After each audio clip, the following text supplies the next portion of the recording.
আসসালামু আলাইকুম।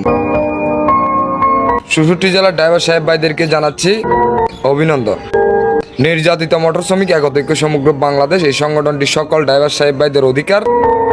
তো এই সংগঠনের পক্ষ থেকে ১৭ তারিখ জানুয়ারি মাস ২০২৬ রোজ শনিবার ঢাকা প্রেস ক্লাবে বিশাল সংবাদ সম্মেলনের আয়োজন করা হয়েছে। অবশ্যই নিজেদের স্বার্থের জন্য, নিজেদের মহাসড়কে দুর্ঘটনা কমানোর জন্য, নিজেদের সুরক্ষা রাখার জন্য, আমাদের অধিকার তুলে ধরার জন্য আমরা ওই প্রেস ক্লাবে মহা প্রেস মিটিংয়ের আয়োজন করা হয়েছে। অবশ্যই আপনারা আসবেন, আমরাও যাচ্ছি। ৬৬ জেলার ড্রাইভার সাহেব ভাইদের অধিকার ওইখানে তুলে ধরা হবে।